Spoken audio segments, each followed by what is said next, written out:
through. But yeah, Jay, well, you'll see, now you'll see Jay's everywhere, and Jay's the only guy in the whole company, Newmark, that, in his contract was able to do residential, and so you'll see Jay stuff in Malibu, and now he's doing shit all over the place. But anyway, marketing and be like Jay. Jay is like, but behind Jay is a really smart team. Like Jay is out and about, he's on his phone all the time. But Eni and Jenny and Gavin, he's got a great, just smart, talented. So basically, I need to get a bright team. People behind me. Just sit next to some bright people, man. Like that's how you think that's age. How are you? You good? Here to learn a few things from Mr. JJ? Yeah. This day. I gotta run out now, but I'm gonna be back on. Thank you, Jerry. Um, You are appreciated. Thank you. you're appreciated. See, it's fine.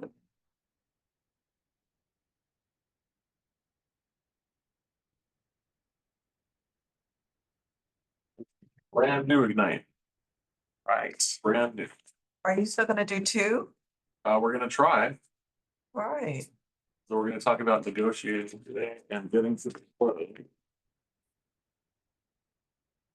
Negotiate offers.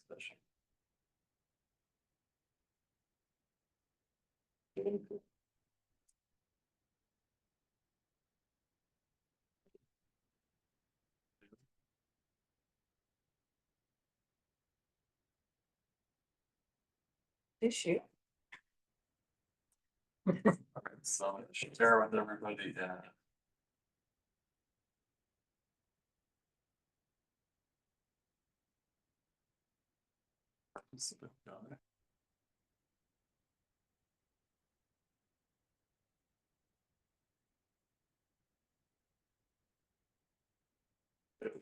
Some negotiation.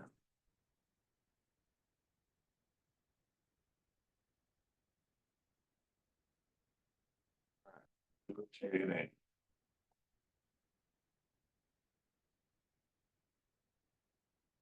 Hello, everybody. All right, let's talk about negotiating. You remember me, JJ? I do. How you doing? Wow. Welcome back.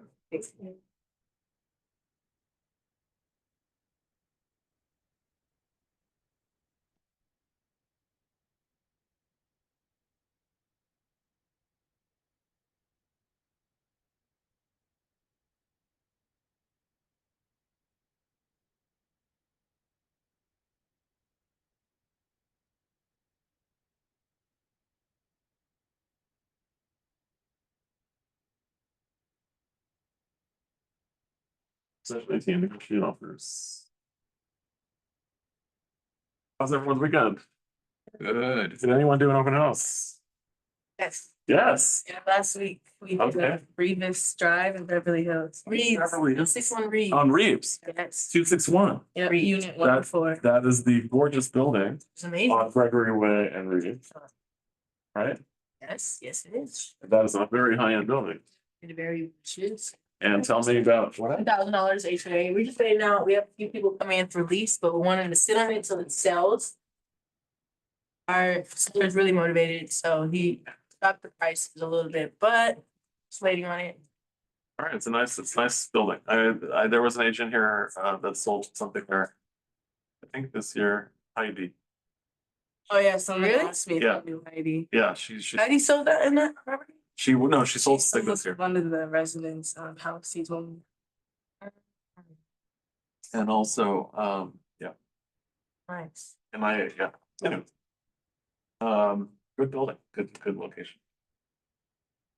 Okay, let's talk about negotiation. So. We are always negotiating. We're negotiating budgets. Agents. We are negotiating. After the deal's accepted, I'm still gonna negotiate. So let's see what Gary Keller has for us. A little bit about me. I don't think anyone here needs to know about me. All right. Telemarketing, okay. You must comply with the do not call stuff, including texting. Never call or text number on any do not call list. Now, if someone signs your open house sign-in sheet, they have given you permission to contact them. Because there's a disclaimer on them that says by signing here, right? So anyone that makes contact with you first, you can contact them. You don't have to worry about this. Keller Williams has also put all these materials together, but they're saying basically there's nothing is collusion. So if we give examples of commissions, stuff like that, it's not like, we're not saying that it's a standard, we're just saying it's an example. All right. Informational purposes only. Negotiating commissions. Okay, commissions are not set and are fully negotiable. By the way, our California contracts have always said in bold above any place regarding commission, that commissions are negotiable. They've always said that in California. This is obviously for the whole country. So there are other states that never had that in their contracts. They do now. But we've always been compliant like that. Fair housing, we can't discriminate. Don't do anything that could be claimed as a fair housing violation. Spam, okay. When we send emails out to people that we don't know, there needs to be an opt-out feature on the email. So if you send emails, I suggest doing it through KW. Do it through command. In command, you're gonna be able to send it directly through KW command. There's also a subscription to MailChimp, but again, it will have an opt-out. And there's also mail. Can't think of the other one. Constant contact. Constant contact, thank you. So thank you very much. But they all have opt-outs on them. That's what it's saying. It's just saying, you know, to comply with this spam thing. If you're sending to email people you don't know, you want it to have that opt-out feature. And this is all copyright material. Okay. So here we are with the end of Ignite. We're almost at the end of Ignite. So I have taught this class once every Monday, and it's kind of crazy. It's a 20-week cycle. So when I started doing the training, I wanted to get to the meat and potato stuff, which I do Wednesday and Thursday. So that was really the meat and potatoes. This is our Elevate. This course is taught in every market center. It's not just for new agents, it's also for new agents to Keller Williams. So it's basically the broad concepts of everything. You can access this at KW at command by clicking on connect and searching for Ignite. So you can definitely do Ignite on your own timeline. I would suggest that everyone go into agent.kw.com, click on connect, and then search Ignite and download the entire student manual and just go through that. I'm probably going to go through that this week and probably take out of there only the action plan stuff. If you only are wanting to do the action, I'm probably gonna extract all that, just make an action book. But the concepts are in Ignite, which are important to know. So I think once you go through Ignite, if you want to go back and do the action plan stuff, I'm gonna prepare something like that. So, all right, so today we're gonna talk about negotiating. So what is negotiation? 3 P's of negotiation, negotiation tips, recaps, and off. So before we get started, I'm gonna say, when you're negotiating something, if you're gonna ask for something, be prepared to give something. Right? Negotiations should never be one way. There should be something that you're offering to get in exchange for what you're asking for. So that's where I come from in a negotiation. Always, even if you're not offering it up front, be prepared with something that you can give in exchange for what you're asking. That's how I like to negotiate. Negotiating is not something to be avoided or feared. It's an everyday part of life. So I can tell you with my daughter, it's never been, my daughter, it's never been about negotiating. She's always looking for the yes, no matter what. That sounds like a little shady, but okay. I mean, whenever I go into a negotiation, I think about my daughter. She's not taking no for an answer. There's no world where no exists in her brain. It just doesn't exist. Yeah, that too. We all have that. So I can say no 100. But she can say no to you. Of course. Well, that's, Okay. but like I can say no 100 times, 100 ways. It's not gonna stop until there's, right? So I always think about her when I'm in a negotiation. Don't, just because someone says no, just because an MLS says as is, no negotiating, seller will not give a penny for credit, doesn't mean anything to me. I don't look at it like that. Right? So they can say whatever they want. There's always a negotiation. Okay. All right. Negotiating is not something to be avoided or feared. It's an everyday part of life. Yes. All right. So what is negotiation? So this is interesting. So we have as a culture in Keller Williams something called the Y4C 2Ts, and it's win-win or no deal. Integrity, always do the right thing. Customers always come first. Commitment in all things. Communication, seek first to understand. Creativity, ideas, or results. Teamwork, together everyone achieves more. That's a handy little acronym, TEAM. Together everyone achieves more. Trust starts with honesty, equity, opportunities for all, success results through people. So which Y4C2Ts relate back to the negotiation process? So win-win or no deal, talk about that real quick. A win-win, when you're dealing with a buyer and a seller, a win-win means both people are not going to be happy. If only one person's happy and one person's not happy, that's not a win-win. Win-win is both are happy, which is kind of rare.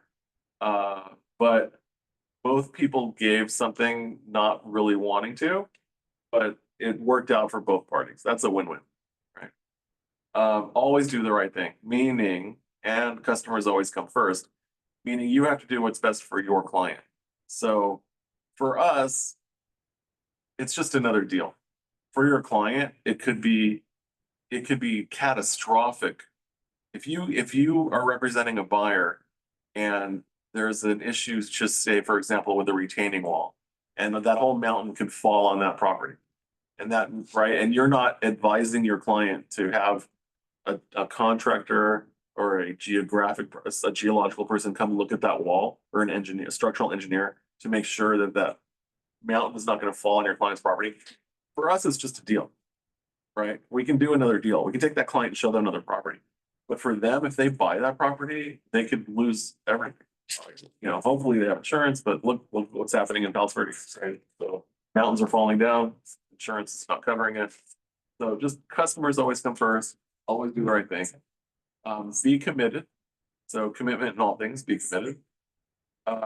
Communication, seek first to understand. So, whenever an agent comes to me asking for my advice on something, I'm always going to ask them a lot of questions first before I can respond. So my wife, love her. She makes her opinions. Sounds shady again. She can make her opinions before she hears all the facts, right? She forms her opinions very quickly. I remind her, hear me out, Creativity, ideas before results. So whenever I see this creativity thing, I think we are a company that has models, proven models for success. Before you add your own creativity, do the model first. And if you do the model that is being presented to us, you should have identical results of what the model is showing you. Before you start adding your own creativity, do the model first. Then you can start to add your own creativity. And then, okay, teamwork. So there's a whole team of people at this office to help you. You're not on your own. We have a marketing department. You have me, you have escrow, you have transaction coordinator. We're all here to help you. Trust starts with honesty. What else can I say about that? Right? We have to be honest with our clients and other agents. Trust starts with, and we need our clients' trust. Our clients are going to hire us because of trust. Equity opportunities for all. I would say opportunities are there for everybody. So this company has plenty of opportunity for everybody. And results through people. Nobody can do it by themselves. Everyone who is successful has had someone helping them get to where they were trying to get to. So you'll be even faster. You'll be successful quicker, faster. Accepting help. By accepting help, yeah. Like I'm a person, I never ask for help. Like I hate to ask people for help. But there are people in my life that are my mentors that I do go to. Luckily, they're there. They actually come to me, JJ, why haven't you called me? Like, where are you? You know, you need to call me this week and tell me your schedule. So I'm lucky to have people like that in my life that want to help. And I want to help you.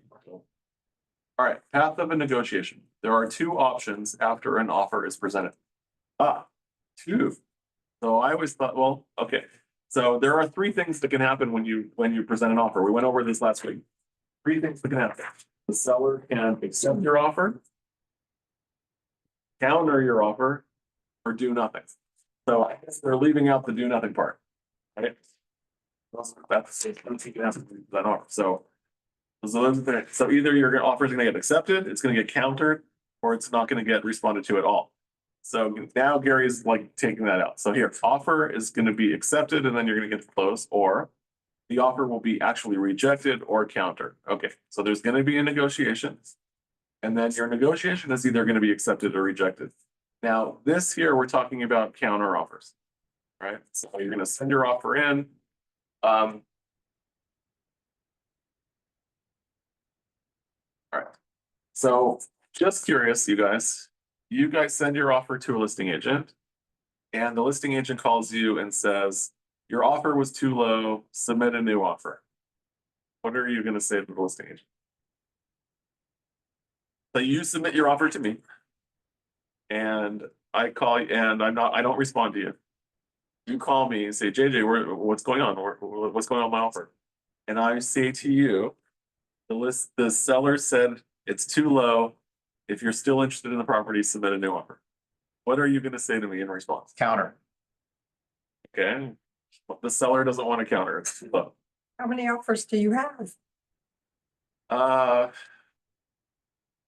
now you're the only offer on the table, but the seller is saying it's too low. Where do I need to be? Well, I know the seller will take at least asking. So we gotta sit there quiet for like a minute. So Should we be making up scenarios?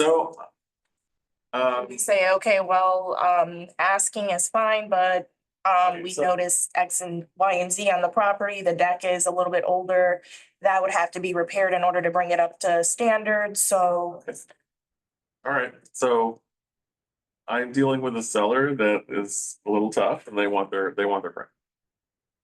All right, so if I have that agent that I'm speaking to on the other line, you know, I'm gonna really try to get them to counter, like, because we have a system now. You wrote the offer. Now you need to get seller counter one to you. That right, we're hitting the ball back and forth. So you need to get me to counter. So I want you to say to me, we put all our terms in the offer. Is price the only thing that is stopping the deal? Are there any other terms, or do you agree to all the other terms except price? Right, so I would really try to encourage me to give you a counter offer, even if it's a counter offer at full price, but going over all the other terms of the offer. Right, so whenever you're in any negotiation, there's going to be an objection. Isolate the objection and then attack that, right? So I first want to isolate the objection. So, you know, are you okay with the closing time? Are you okay with the 3% deposit? Are you okay with the inspection period? Are you okay with the appraisal and loan period? Like those kind of things, like really try to get the listing agent to give you a counter offer, even if it's a full price. Let's get all the other things out of the way first, and then if we're priced, we'll get there, right? So that's what I would try to do. So that's gonna be this whole negotiation start, period. Really, now, if we have to rewrite the offer, then we'll do that. But a good agent is gonna get you a counter offer. They're going to convince their client to do it. Now, I can't make my client do something, right? If my client, here's Heidi. I was just talking about you. No. Yes. Yes, because you sold the property on 261 Reeves. So two. You sold, there we go. So, I had the resident ask me about you. They said, do I know you? I'm Isabella. It's nice to meet you. Heidi, hi, it's so nice. Yeah, I Hi. was going on Yeah. That's how you. yeah, so they, sorry, I was just asking, did anyone do an open house this weekend? They did one, two. I said, oh, Heidi sold property there. Carolina, Sadie? Yes, I know. Just about me. It was an older guy, No. he lived there, I think he lived there for about 2 years. I don't know. No. Yeah. The only thing I can think is maybe it was Bill. What are you teaching? Ignite. Is this closing the deal or something? So so the calendar is a little off. This is negotiate offers, and then hopefully we'll get to the closing. I'm gonna come sit. The close. I'm gonna come sit. Right. Yeah. Right. All right, so that's fine. Okay, so negotiation. Always, this is what we're doing. So, and I always want to get the other agent to respond in writing. That way we can get all the things that are agreed to, we'll get. If price is it, okay, let's get all the other things out of the way. And then then our counter offers back and forth now will only be about purchase price, right? Now, I've had 20 counter offers. Gone through counter offer 1, 2, 2, 3, 3. So a couple of times up to 20. So don't be afraid. Okay, who are you negotiating with? So your clients, yes, and the agent on the other side of the transaction. So you're first negotiating with your clients about your commission, right? If you're dealing with a buyer, right, we have the buyer rep agreement, and it's gonna have a number on it. We're asking our buyers to pay our commission. If you are dealing with a listing with a seller, you're talking about the commission that they're agreeing to on that way. So, okay, so here's you, the seller's agent, talking to your seller. And here's you, the buyer's agent, talking to your buyer. And then you're dealing with the other agent, right? So that's who you're negotiating. Okay, so price. Usually the primary factor, the cost of the property and terms, either financial, time-based. or both. So when I am dealing with a seller on a listing appointment, I am not giving them a price.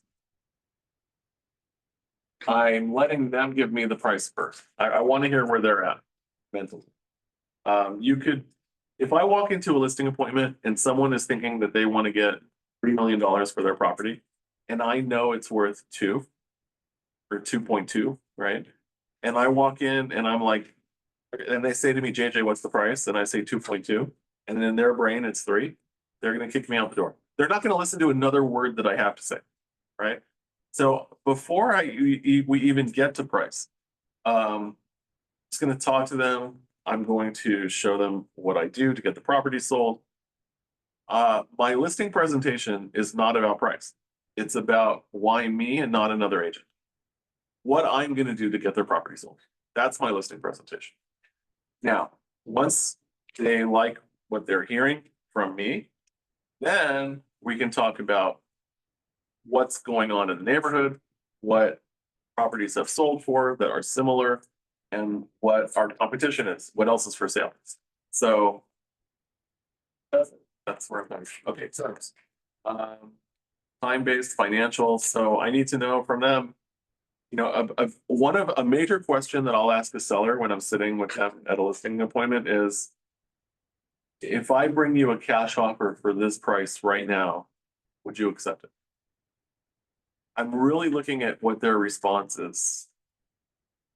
When I give, like, let's say I'm going into a property it's worth 2.2.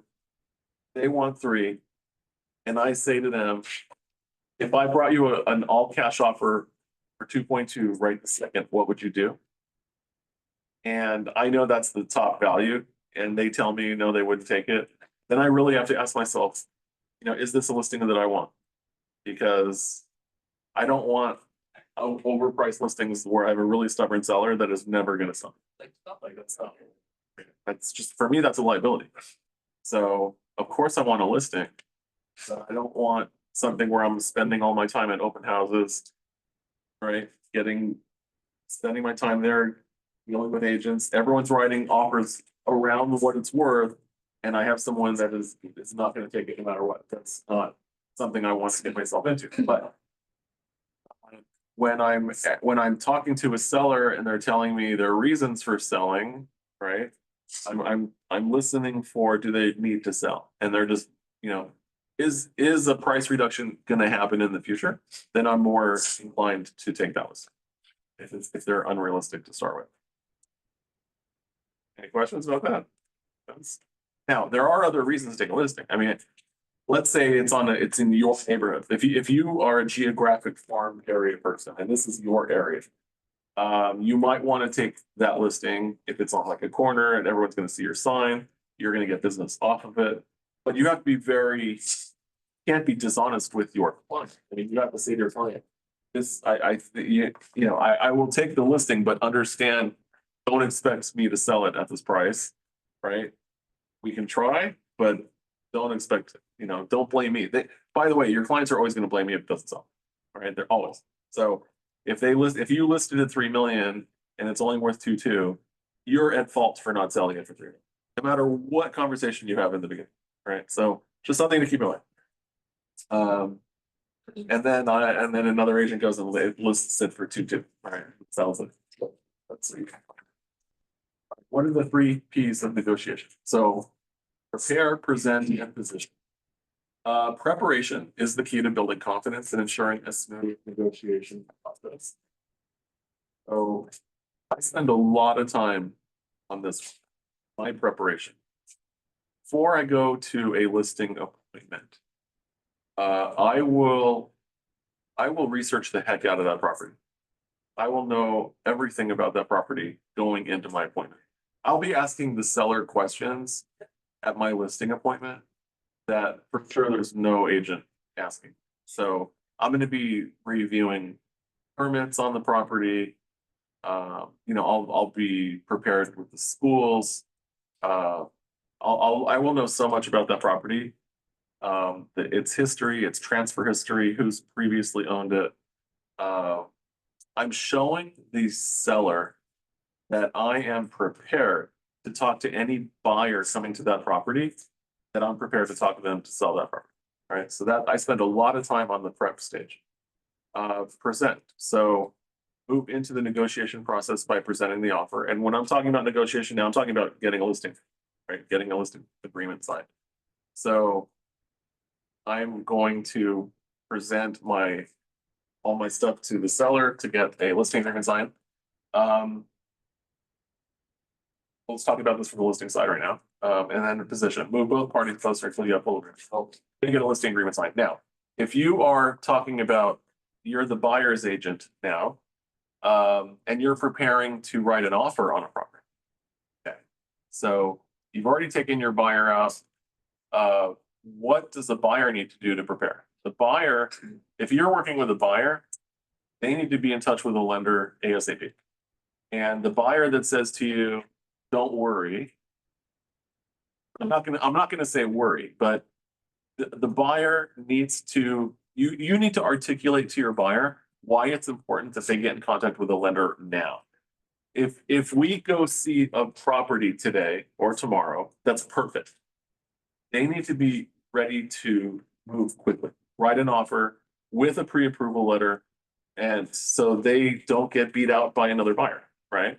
Because if a listing agent receives an offer from your buyer who's not pre-approved, another buyer who is, there's a good chance they could lose the property. So you have to explain that to your buyer. Like, you need to be ready to jump. When that property comes on the market, it could come right now. Literally, I could get an email about a new listing that comes out right now. If that's the one that you want, you need to be able to move fast. So prepare your buyer, have proof of funds, have a pre-approval letter. You're gonna call the listing agent. You're gonna ask, are there any other offers on the property? What is the timing of the seller? What are they looking for besides price? Obviously, every seller wants the most money. What are they looking at besides that? Do they need to stay in the property? Right, so you're preparing, getting ready to write your offer. Then you're gonna write your offer and present it. After you email your offer to the listing agent, always, as a rule, always call or text to confirm your offer was received. And do that on every offer you send and every counter offer you send. Very important, because things will go to junk mail, they will go to spam. It's possible you send your offer in and no one responds to you. And they accept another offer and you call the agent and say, hey, what happened to my offer? They say, what offer? Because it went to their junk. So always confirm after you present. And then position. So move both parties closer till you have full agreement. Yes, that is what negotiations. All right. So know your goal, know your client. Look ahead, set clear expectations, be informed, obey the laws, and know the documents inside and out. So know the purchase agreement. Obviously, that's my purchase agreement class, and know that that's the most important document. It's going to be the purchase agreement. That's where everything revolves around. The goal is obviously to get an accepted offer or to get something signed. Know your client. Now, this is going to be about motivation and desire. So why are they trying to buy or why are they trying to sell? What's their motivation? So this is just going to be about you asking a lot of questions. Think ahead. I'm always thinking ahead about what can go wrong and trying in advance to account for that.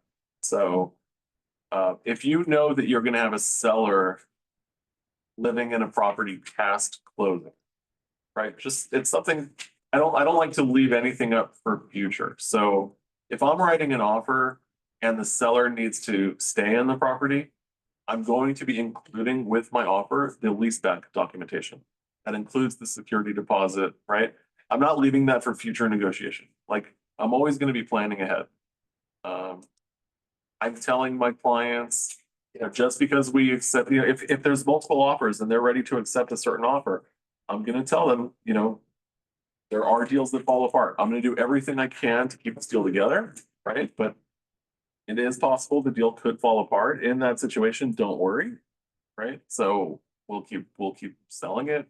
I'll try to get a backup offer. So that's all thinking ahead, setting clear expectations, be informed. Yes, obey the law. Of course, we're all obeying the laws, right? Obey the law, by the way, this is insane. Insane. I'm calling it insane. Richard sent me a link the other day.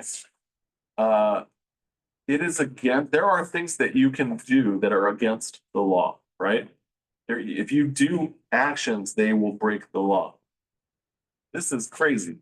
If you don't have a buyer rep agreement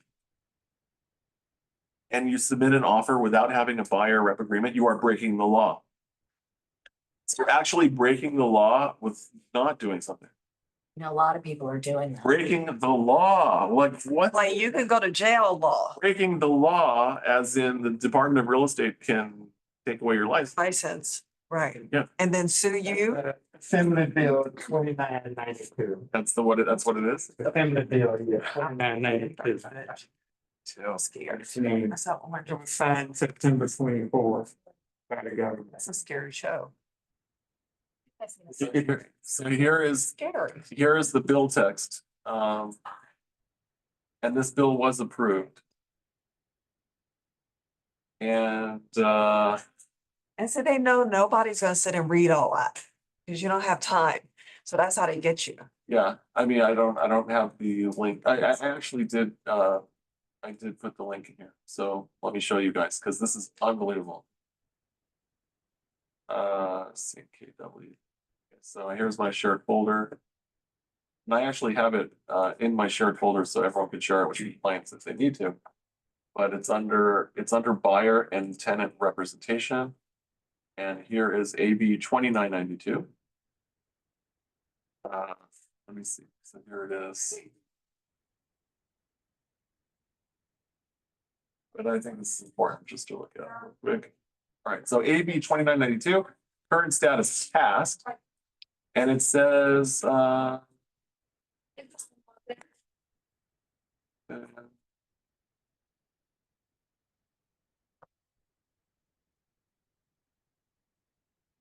this bill requires agreements providing the amount of compensation to be paid to a real estate licensee, so that's a buyer rep agreement for the purchase of a property. By expanding the scope of a crime, this bill would impose a state mandated local program. They're calling it a crime if you do not have a buyer, if you don't have commissions agreed to in advance. That is a crime. So I only know about crimes as doing something. This is a crime by not doing something. So sharing that. Yeah, It's an AB AB 2992. 2992. Yeah. Well, it's a crime not to have a buyer rep agreement. So know the documents inside out. Hopefully by coming to these classes, you guys are contract experts, I hope. It's a wrap. All right, ask purposeful questions. So part of preparing provides you with the points you will negotiate on, provides insight on where you and your client will have leverage, their expectations, allows you to get to know your client and their goals, helps you learn what will make it a win-win negotiation for a property. So this is part of preparing. Yeah.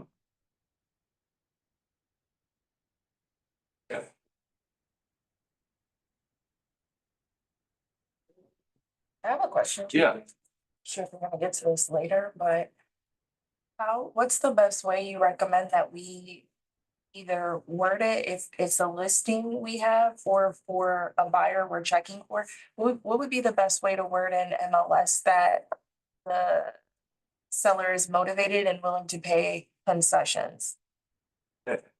So, so in the, Cause I heard we couldn't say concessions. right, so in the listing agreement, there's a new form that's called MLSA. It's the MLS addendum.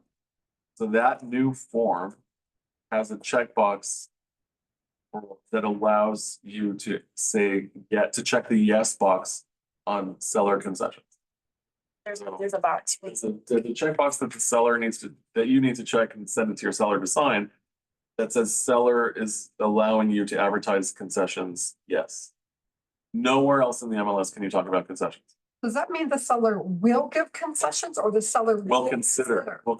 So why doesn't anybody ever fill in that? It should always be, yeah, it should always. Nobody puts a yes or a no. It should. I've seen one yes once, I think. So I think that people just don't know that that exists in the MLSA addendum. Like, we know it because we're talking about it here. I'm not sure other offices actually talk about it. They don't have the training. Would you have an example of that, maybe like after class or something? I will have that in 2 seconds. When you fill out slim, isn't there a question there that you just say yes or no?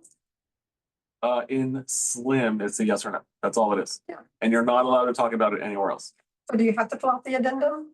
So I'm gonna show you right now under listing agreement. So here is the new listing agreement.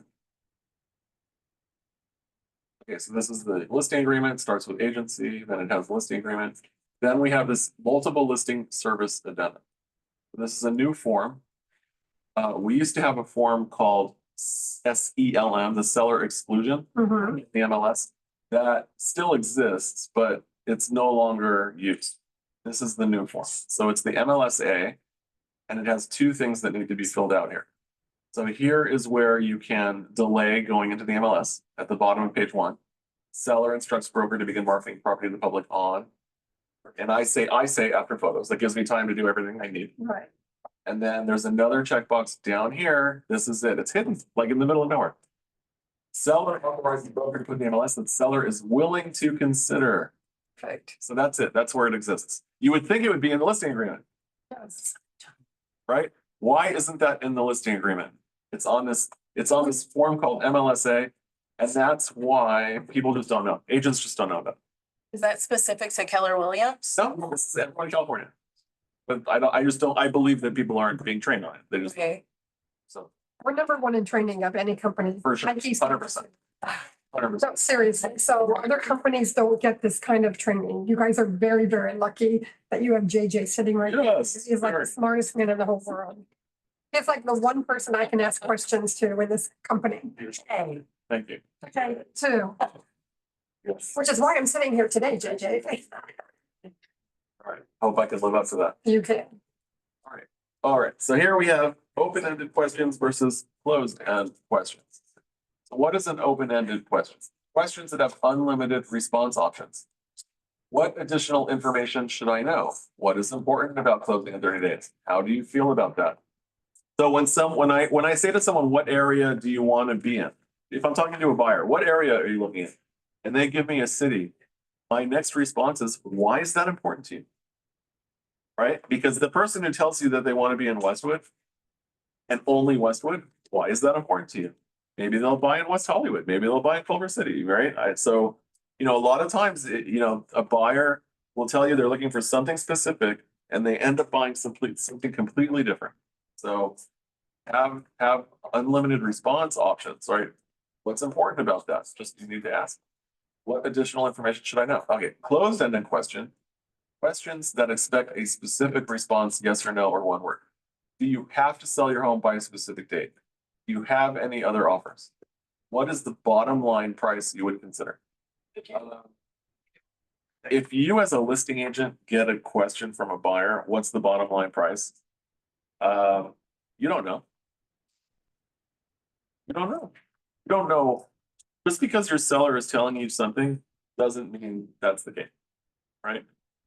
So where I'm coming from is I will never answer for my client. I don't know what my client will do. So if someone says, I want to write an offer, and it's a low offer, my response to them is, well, I think it's low, but submit it and I'll present it.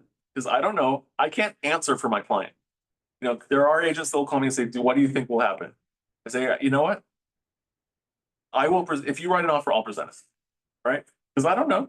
If you catch someone on a good day at a good time, right? Or you might have someone that absolutely, this is their number, this is their number, this is their number, but their phone rings and with an investment opportunity that maybe they'll sell for a lower amount right in that second because they can take that money and use it for some other investment opportunity that just came up. You never know. So I don't answer for my clients. I'm just saying. And I don't like agents to tell me what their client's going to do. They shouldn't be telling me that. If I get pushback from an agent saying, no, they're never, I can't, my response is, I understand. Can we try? Can we please try? So all I can do. I have a question. Yeah. Isn't that our legal obligation to present all offers to? So according to the listing contract, it says that all offers will be presented ASAP unless you are instructed in writing not. For like a certain dollar amount, don't Now, you? if you have in writing where the seller says to you, do not present any offers under this amount, if that's in writing from the seller, then you don't have to. If Okay, you don't have it in writing, then you have. When you call your client and you give them updates, say, oh, and by the way, we did get an offer for 850, even though you said you didn't want to say anything under $1 million. So you should let them know Yeah. about it. Yeah, Anyway, that's good. Okay. Let's get the deal done. All right, what and why questions? What would happen if? Helps you anticipate the next step of the negotiation. Why is this important? It helps you gain more information and gain more insights. When I'm talking to anyone, so this is part of our information gathering. This is our preparation stage. What would happen if? So if someone's telling me that the reason that they're selling is they could be with, their kids on the other side of the country.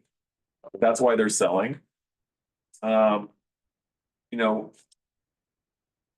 might say, well, and they want a high price also. So I would say, what would happen if the property didn't sell? What would happen?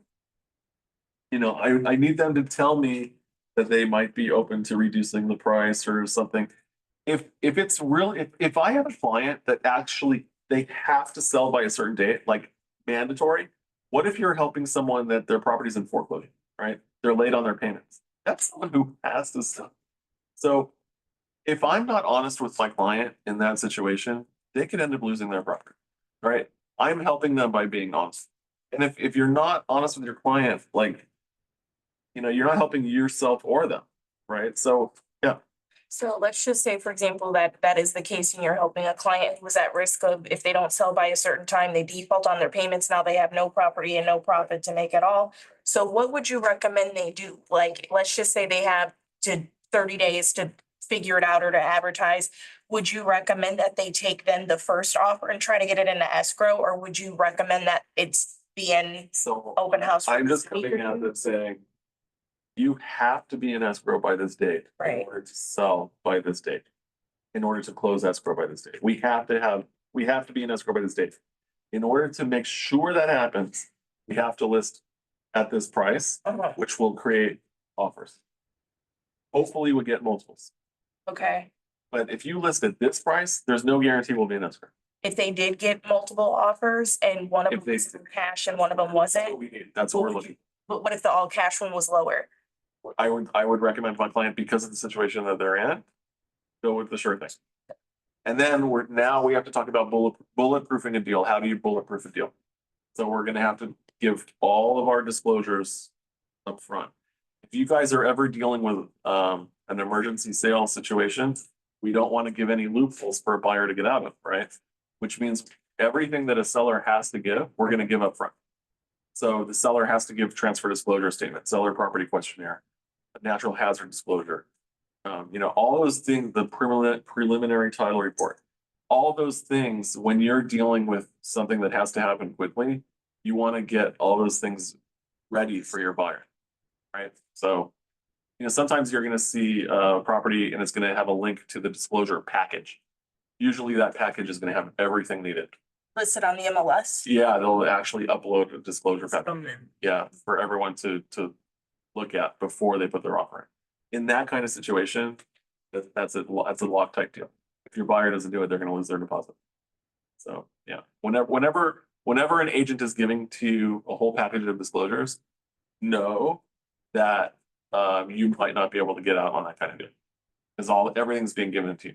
So just so you know. And if they did, then they would just basically forfeit their earnest money? Yeah. Okay. All right, so but we need to be in the question, right? Why is this important to you? What would happen if it didn't happen? Okay. All right, scenario. So we're not gonna do a team scenario right now. Okay, present. Okay, best practices when presenting. So call the other agent. Pay attention to non-verbal cues like pauses and voice qualities. So think about that. If I call an agent and I say I'm writing an offer, they're gonna say to me, how much are you writing your offer for? And I give them a number and they're very excited. Hey, that's sounds like that's good to me, like I have a chance of getting it. If they pause and they're like not excited about what I'm telling them, right, we might be too low. Right, so this is just pay attention. Keep quiet once you present an offer. Okay. Listen carefully to what is important to the other party. Stay calm and relaxed. Focus on the customer's needs and give your offer the best chance. So for me, it's important to relay to the other agent that I am a deal maker and easy to work with, right? So as a listing agent, I want to be in a deal with someone that is going to do the deal and not be irrational and ask me for crazy stuff, right? So that's all. I'm just hopefully you're in touch with the listing agent. There are some listing agents that will not pick up the phone, will not return your calls. It happens. They're busy. So it has everything to do with just them being busy. So think about it. If you have a listing that is underpriced and you have 30 offers, you have 30 agents trying to call you, telling you to accept them, go with them. There's no way you can handle that. You can't handle 30 incoming calls, emails, 30, right? So what are you gonna do? You're gonna look at the offers that come in, you're gonna look at the highest ones, and those are the people you're gonna be talking to, right? Just life, it's just how it is. If you're not getting any response from someone you're trying to get in touch with, you might not be even in the ballpark. Right? Usually. I always put a big value on communication with the listing agent when I have an offer out. If the listing agent is not contacting, if I don't have any contact whatsoever, I'm not in the game. I know I'm not in the game. Because a listing agent is talking to the person that they are going to be doing a deal. That makes, right? Do you agree with that? If there's no communication, something's wrong. All right, position. Acknowledge and affirm common ground. So this is where I say, okay, well, can we agree on the length of escrow? Can we agree on the escrow company? Can we agree on the title company? Ask what and how questions. Know that positioning is a process. Know when to walk away.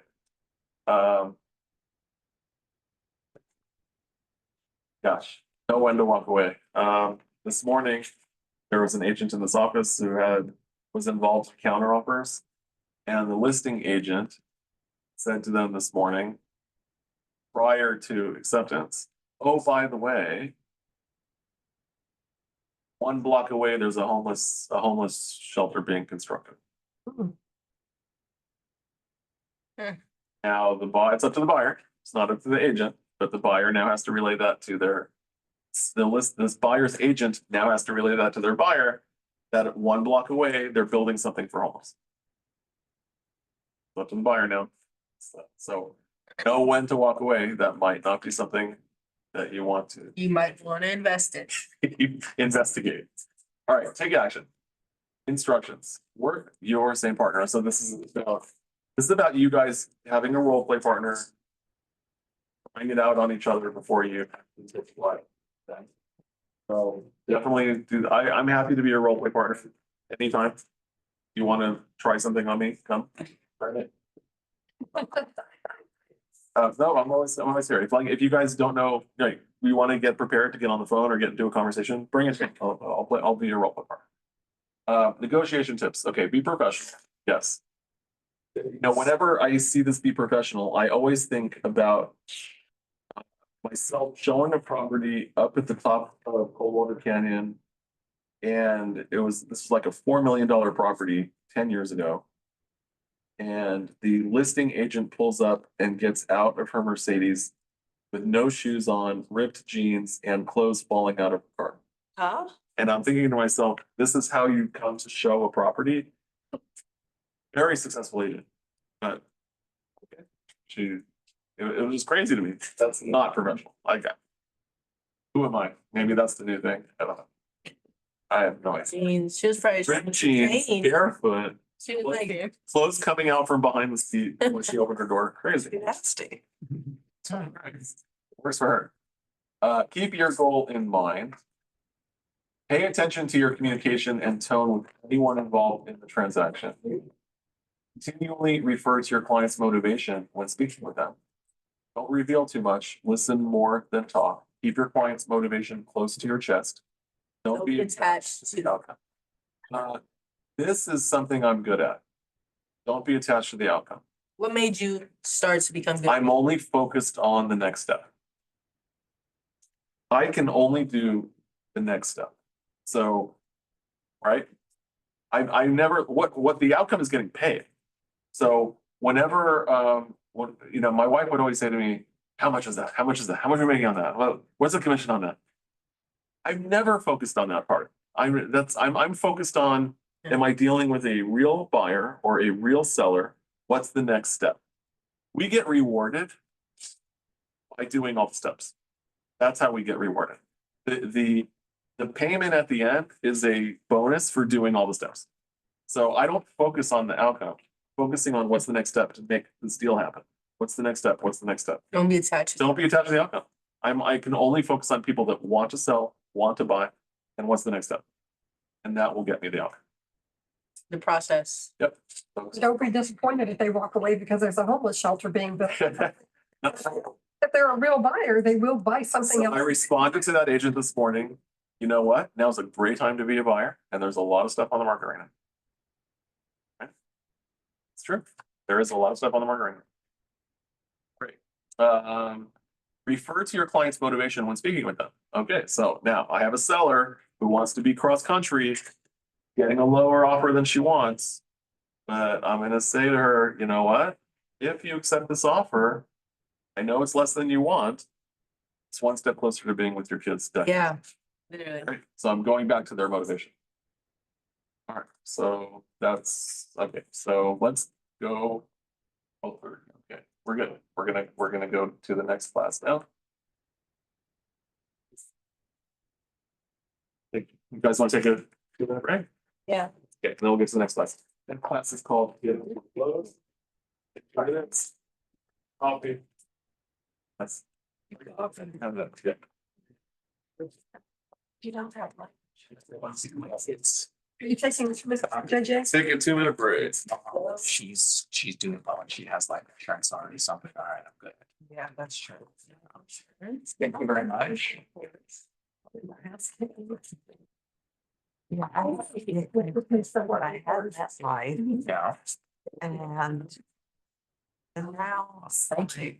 I'm feeling kind of gypped by them. Right? $100,000 policy. So that's just, yeah. You need the person as And well? then If it's up there. So please. Sure. So nice to have these like, your nights got a lot better. A lot better, yeah. now, Thank you. by the time I actually pay all this, I'm not even happy what the. You're actually up on Yeah. Student. Sorry. So I told them, cash it out. Yeah, Vanelina actually asked me They'll send me, you know. for that property that you had sold those condos there. That's good. Congratulations on that. It's gonna be her third one there as well. So yeah, I'm sitting there trying to get it sold You know, you got for the last couple of weeks. I am not licensed yet, so what I did is she came to me Saturday. I stopped fast. Agent license, license agents to come to do this. This and host that. So we're in there, just sitting on it, we're trying to. Get The other it, thing, and they a lot of people coming in for leasing, they like controls you see different. now, where Yeah. the, Customer insurance. you, when you were doing it? What? No. Go out of business. But we also, So consider that I'm as well. thinking about that as well. price really competitively. But what's the conversion right now? 3999. $100,000. They dropped down These other companies are like $40 a month. and it's $7,000 to set to lease it. Oh, it's open for lease. He opened it for lease as well, but they're not trying to go down there. They want to I know you want to get rid of all people coming in for lease and sit on it till it's I'm like, so. We get Help something in the middle. Yeah, I've seen it. It's yeah, ground I'm floor. checking with my news. My new system's Yeah. called ChatGPT. I love that. And I- Yeah, we're just doing like a 2-minute break real quick. Yeah, and then I think it's not on there. oh, which one? This particular class or something? Yeah, it's not on that calendar. It's the wildlife. Set it. And I think he has it online right now on the, so you can see Taylor Reese and Jack and everybody's there. So it's online right now. You're good. I need more coffee. Yes. Pretty much called to reconnect. Just the whole age, and I'm like, is it in a wildlife? There's something. I don't understand. Yeah.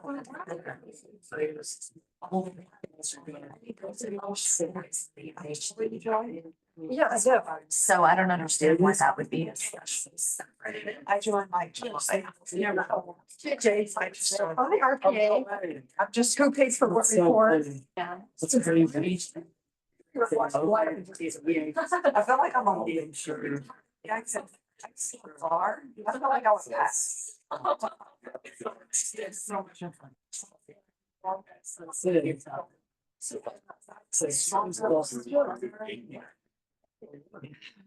He joined like a few weeks after me. Yep, Yeah, that's all right. like July-ish, yeah. So this is just for. You've been here for. Okay, so you're about a month behind me. Yeah, I think I'm about 3 months, just about 3 months in. Yeah. That's good. Are you working on anything yet? Or are you still just taking it all in? More training, more training, and start life prospecting. Exactly. That's pretty much, I just started kind of getting my feet wet. I started cold falling. His bows. So now I'm just going, like, you know, you get the usual pushback. Everybody promises this and that. Yeah. So it's, yeah, just, if it's just like Wednesday, Thursday, Friday, I started. Actually, so. Yeah, it's I,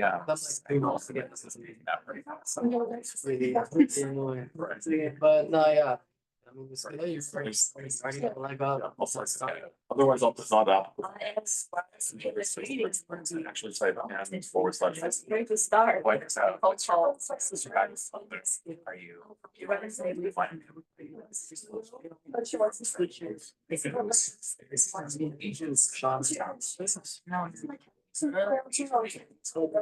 so they really don't hear about Yeah, I'm sure you know what that means. People from Korea, from China, that's their thing. The current person from Korea says, I can see that, I can read the last name and I know. So I call all those people. Is that something that you would consider? She would look up homeowners in areas, probably she has a Korean town, you know, she could just go in there and look at last names and just call all those people. She has an in. You know, And so to. you can expand out as there as well. You're there. So, I'm seeing what state of your office is nearby. yeah, so here, so wherever, someone who go to agents.kw. I mean, most people don't. Yeah. Do you have it? Okay, so here, so if you go to agents.kw.com to get it, Yeah.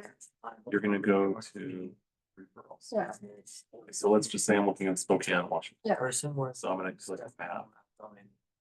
Yeah. I'm gonna search map for Spokane, Whatever works for Spokane, Washington. Stay on that. Then I'm gonna go here to market centers. Open is. These are all, A bit of both, or do you take one? Well, like you said, it was Trial and error. I mean, yeah, exactly, so. If it doesn't work, not stick with it, cause.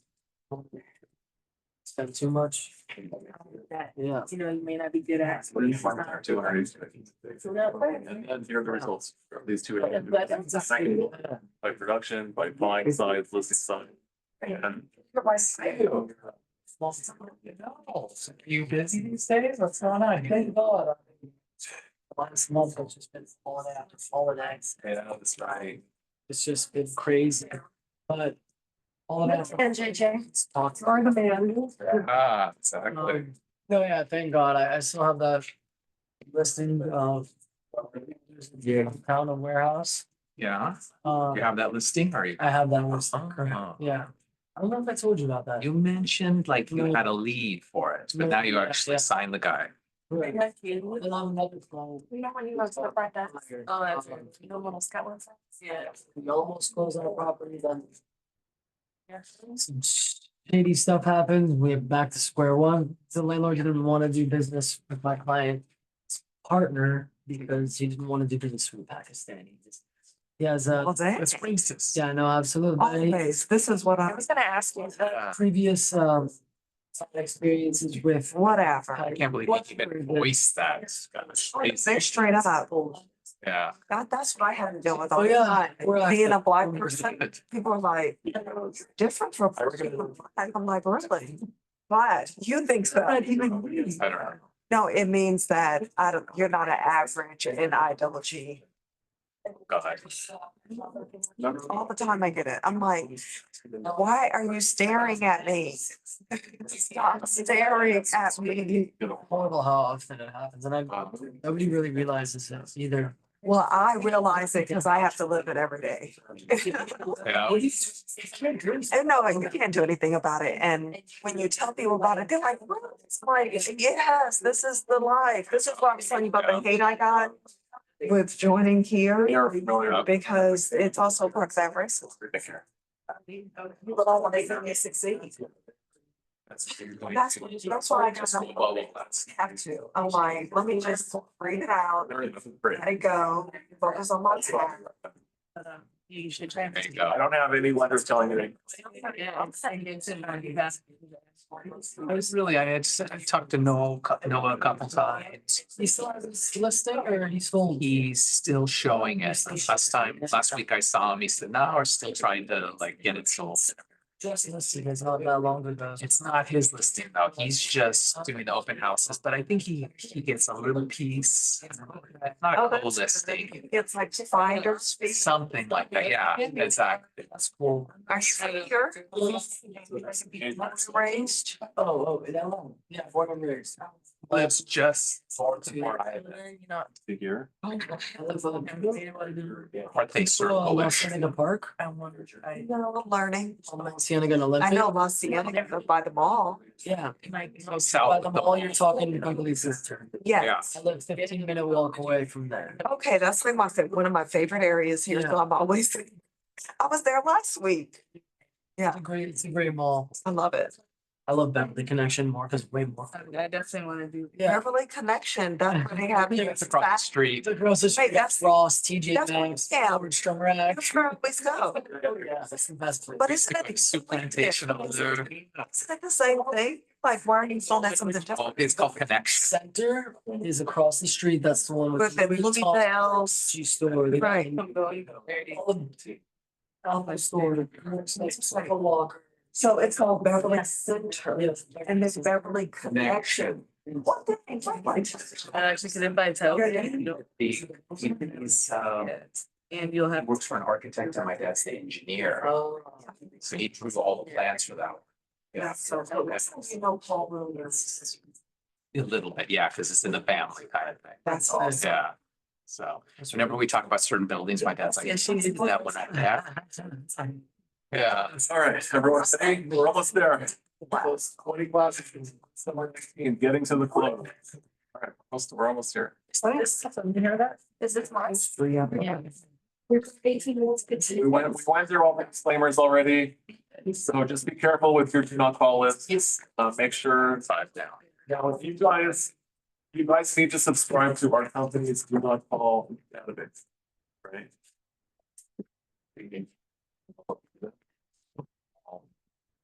If we subscribe to the do not call, if you need to have access to that, of course, I can help you do that. All right, so we are class 19, get to the close.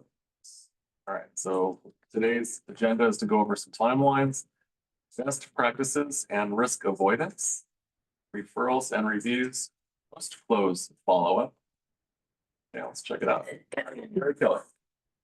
Real estate transactions aren't particularly trouble-free.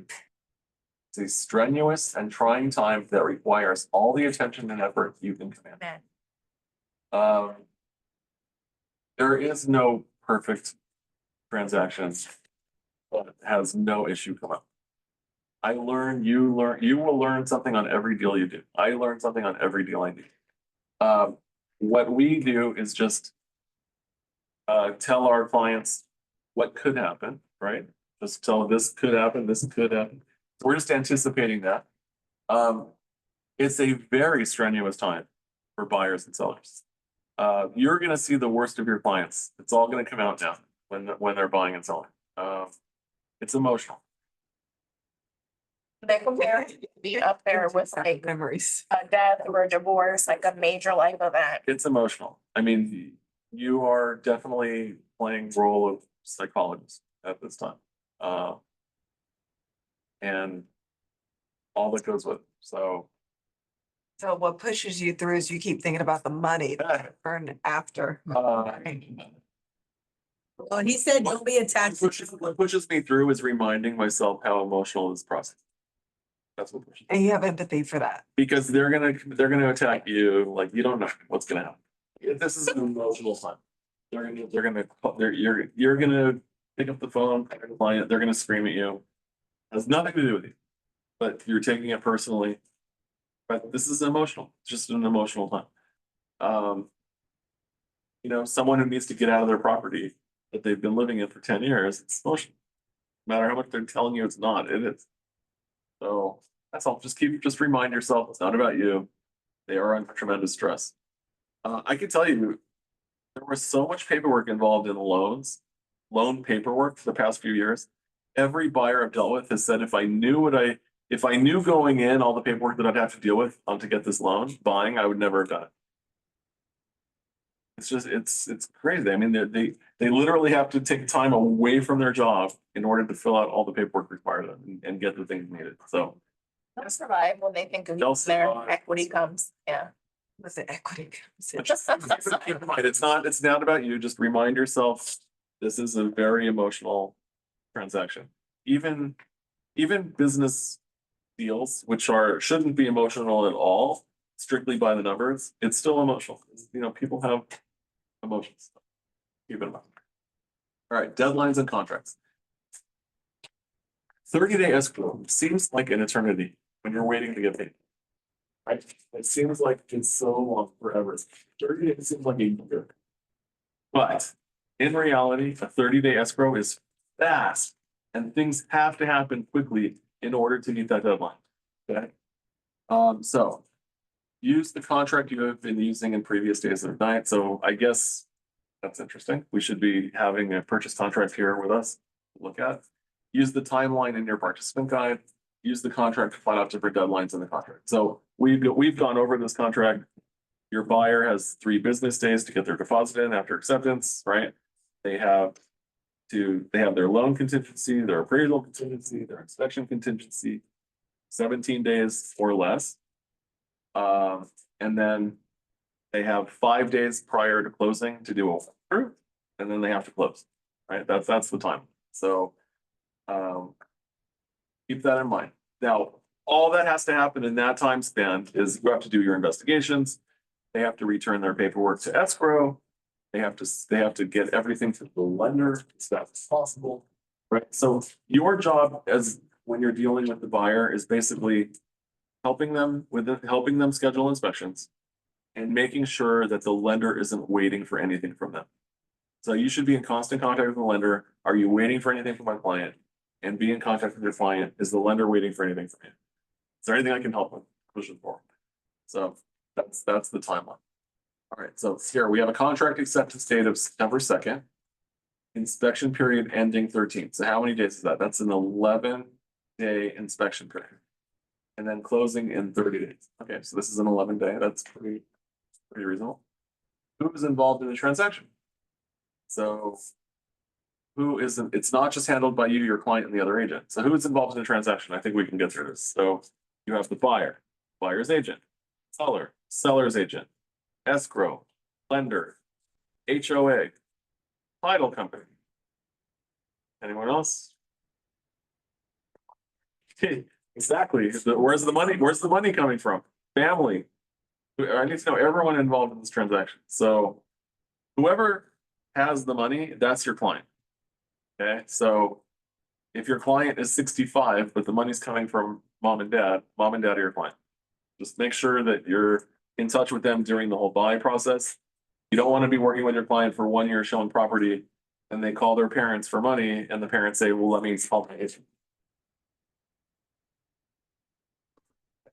Just from the beginning, introduce yourself to the parents, email them. Would you like to know of every property that we're looking at, keeping you abreast of what's going on? All right, what is the first thing my buyer needs? What's the first thing that pops in your head, guys? What's the first thing? Your pre-qualification. Thank you. What do buyers need to know and do? I'm not sure they need to know much. They just need to have money ready, right? What they do, be prepared. Be prepared to buy, right? What do I need to know and do? I mean, you guys are here. You're already doing what you need to do. So you're learning the whole process. What does the rest of the team, other agent, inspectors, lenders need to know, take action on, and when?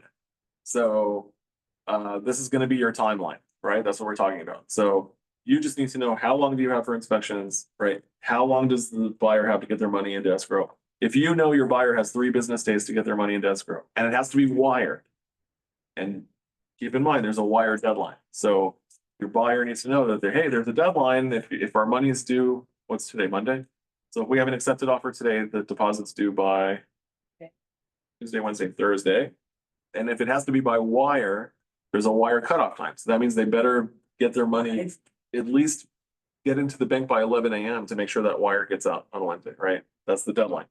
they're not gonna be walking in on Wednesday afternoon and trying to get a wire out past the deadline, so just keep that in mind. What am I doing at each point to bulletproof the transaction? Set myself and my buyers up for a successful close. So coming from the buyer side, bulletproofing the transaction, I would say get your inspections done as fast as possible. Because the general inspector might find things that require additional inspection. Like they find possible mold, or there's major foundation issues, and then you need to get further inspectors in. The only way you're gonna have time to do that is if you get your general right away, right? So make sure your client is ready to put their money into escrow. So bulletproofing the transaction, they have, right? So a buyer needs to know when you're writing the offer that if this offer gets accepted, they need to be putting 3% into escrow right away. Is that money available? Is it overseas? You know, where is it? So make sure it's here. It's all right. Okay, here we go. Buyer timeline. Inspector list to buyer. Okay, so this is how they say inspector list. You don't want to have liability by recommending one inspector, then that inspector misses something. Now it's your fault, more inspectors. If you email a list, of inspectors, then they're choosing the inspector from your list, right? At least it's one step removed, right? You can say I gave you 3, this is the one you chose, right? So, the earnest money by the buyer, we just talked about that. Inform the listing agent of the inspection schedule. So what'll happen is you guys will get an accepted offer today. Your immediate job now is to get your client escrow wire instructions, right? Because you need to get the money to escrow. And then you need to schedule inspections. So my first call is going to be the general inspector. That's the most important inspector. If my general inspector tells me that he's available Thursday, my next call is to the listing agent and saying, my inspector is available Thursday. Can I confirm that appointment? Is Thursday a good day? So the listing agent has to be on board, okay? Because they have to inform, there might be a tenant in the property. They need to have ample notice. Inspections, okay, so we're gonna get the buyer's agent and the listing agent and the inspector, everyone's gonna be there. Send the inspection response. So this is the buyer's agent now. We've done all our inspections. Now's our opportunity to negotiate a request for either repair, credit, or price reduction after, we're finding out things that we were not previously aware of. So this is our time and inspection response. Make sure the appraisal is happening. So that's also on the timeline. If you have a 10-day appraisal, the appraiser better have been there by day 6 or 7 in order to meet the 10-day deadline, right? Because they have to prepare their report. So if I'm a listing agent and I'm not getting a call from an appraiser and it's a 10-day appraisal and day 6 or 7, no one's contacted me to get in, I'm starting to get nervous. Like what's going on?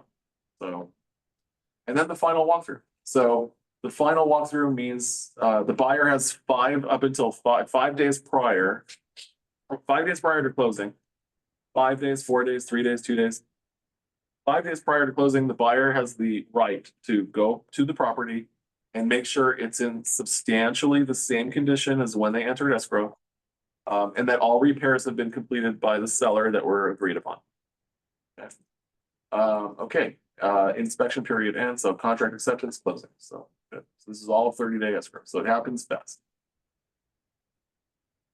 All right, interaction and communication points for buyers. Communication of deadlines. So you're basically telling your buyer upfront, once we have an acceptance, you have to get your money within 3 business days into escrow. Communicate with other parties such as title. So I'm calling the lender as I'm writing my offer, and I'm saying, how long do you need? Can you do a 30-day escrow? Can you do a 21-day escrow? How long do you need to give full loan approval? How long do you need to get appraisal? So if I am going according to what the lender is telling me when I'm filling out my offer.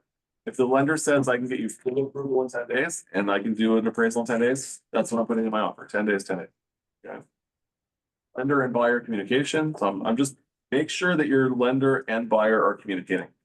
We don't want The most important part is that the buyer is giving everything to the lender as soon as the lender is asking for it. We don't want the lender waiting for anything. Communication of a list or lists of recommended title companies, inspectors, insurance agents, yes. Scheduling and communication with inspectors and listing agent, yes, you're gonna be helping with that. Getting those inspections done. Sending amendments or inspection reports to the other side, yes, so that's gonna be your request for repair. Additional questions to ask yourself. When am I reminding the buyers to not make big purchases? Great thing. Okay, so we have debt to income ratio. Debt to income ratio. So there's a lot of factors that go into approving a buyer for a loan. One of them is your debt to income ratio.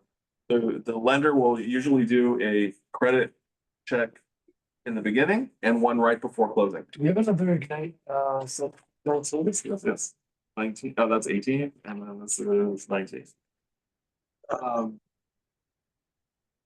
Just tell your clients, I know you're excited.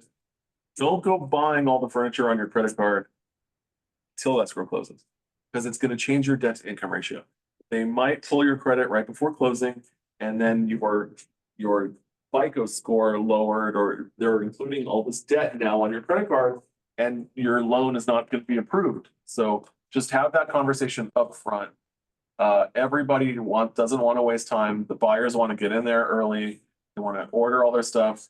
They're ordering furniture that has a 6-week lag time, right? So they want to order it now. So by the time they close, it'll be ready for delivery. Don't let them do it. Because it's going to change the ratios.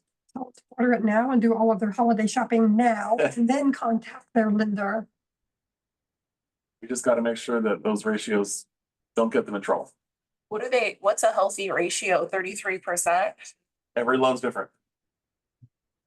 So right, every single loan is different, and it's always going to be a question to the lender.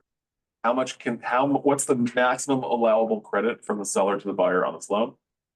Right, and then the ratio. So What's the sweet spot for Rocket Mortgage? I don't know. Every loan is different. Every loan is different. And that just has to do so all loans that get made get sold on the secondary market. I don't know. Like You said you're doing a Donald Trump, the Well, isn't it still true that all of these lenders have some sort of algorithm or something that calculates? but every loan's different. Every loan is different, but people fall between like 45 and 50, and the closer you are to 45, the better interest rate you get. The closer to 50, the higher interest rate you get. And if you don't fall within that range, you're probably not getting a loan. Is that still true? see, I. So there's a lender for every scenario. If it's what rate are you willing to pay? Then you can get a hard money loan. Yeah, you can get a hard money loan. Now, the word hard money sounds like, it sounds like, Harry's gonna break your kneecaps if you don't pay it.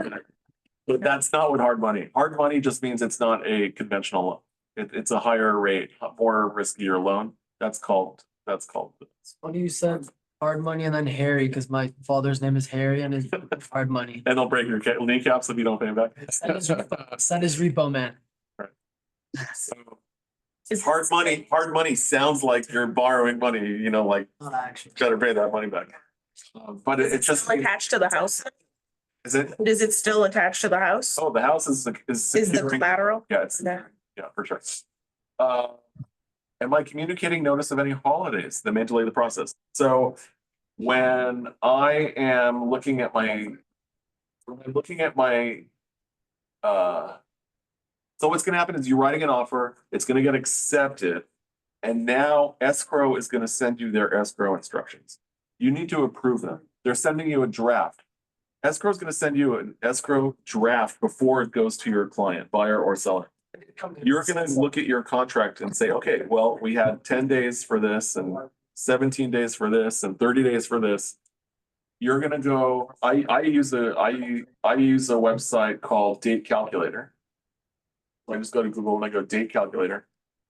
Add or subtract from a date. So this is what I do. So let's just say we have an acceptance today. Today's the 21st of October. So I put that here and I go days. So I'm gonna add 7 days, calculate new date. Result is Monday, October 28th. I'm gonna go on my calendar and make sure October 28th is not a national holiday. for federal holiday. If it's a federal holiday, then this gets moved to Tuesday, October 29th. Okay, then I'm gonna go here and I'm gonna say 30-day escrow, calculate new date, Wednesday, November 20th. So I'm gonna go on my calendar, make sure it's not a federal holiday. Anytime it lands on a Saturday, Sunday, or federal holiday, it gets pushed to the next day. Next business day. Because closing can only be on a business day, but also a date for performance of an act can't fall on a Saturday, Sunday, or legal holiday. So performance of an act is contingency removal. And don't let anyone try to push it back to Friday. It's always gonna push forward to Monday, Tuesday. All right. Okay, how do I negotiate the inspection report and when am I communicating this information? So we have to be really mindful about this. As a buyer's agent, when I'm getting my inspection reports, I don't want to be sending them right away to the listing agent. Because I don't want to be helping another buyer. So what if you are in a multiple offer situation, you win, you're the buyer, and there's a backup offer, and you're starting to do your inspection reports. I'm not going to give any reports to the listing agent until I'm giving my request for repair. If I start feeding reports to the agent one at a time before I start asking for anything, that agent can be feeding them to another buyer and say, here's this report, here's this report, here's this report, because they have to disclose them anyway, right? Here's this report, here's this report. And then that buyer that's been waiting might say, okay, I'm removing all my contingency. And now what? They're going to come back to me and say, remove all your contingency, or we're not giving you anything. All right, so I'm not going to help another buyer. That makes sense? No, I was just thinking that, like, you know, people are freaked out by, I get it, Yeah, but also like. I think it depends what the reports say. all right. Because- But I'm trying, I want to negotiate. something. Right, So that negotiation is going to happen all at once at the last second. yes, So I'm gonna give my reports to the listing agent with my request at the last second and say, this is what we're asking for. Yeah. Right? yes, And then if there's another buyer in the wings, fine. The timeline's the same for both of us now, right? And they're relying on my inspections, which are not their inspections. yes, So. Okay, when do I touch base? Lender, title company, or listing agent? So with the lender all the time, you're gonna be contacting the lender prior to writing your offer. And right after it gets accepted, you're gonna send your winning offer to the lender. Title company, the listing agent is usually going to be ordering, or escrow will be ordering that. Sometimes, you know, you might have already been looking at the title before you wrote your offer. The listing agent, you're gonna be in contact with the entire. All right, documentation. Is this an act of communication or a document? Interesting. Text message, email, phone call. So there's something to think about. To whom and from whom is the document going? Always be careful what could end up in the lender's hands. I'm not trying to defraud a lender, but I'm also not trying to kill my deal. So when you're giving all your inspection reports and your request, don't send that to the lender. Send it to the other agent only. Don't start CCing everybody. The lender might see something and say, you know what? I want that repaired, and I want that repaired, and I want that repaired before I'm comfortable putting my money into the deal. And you just killed your deal. Because who's got the money to do that? And this is with an inspection report? I'm saying, like, I'll never give, never, I don't like to use the word never, but never. I never give my inspection reports to the lender. Why would the lender need inspection reports? That has nothing to, if, I will give the lender whatever they ask. If they ask for it, then of course I'm gonna give it to them. I'm not gonna hide anything, but I'm not giving what's not asked. Right? It could be a huge red flag. Oh, Yeah. there's stuff wrong. Anything. We don't want to give you the money for it. Yeah, You the lender says, oh, it needs a new roof. Oh, yeah, I want that roof repaired. I want that roof fixed before I put my money in.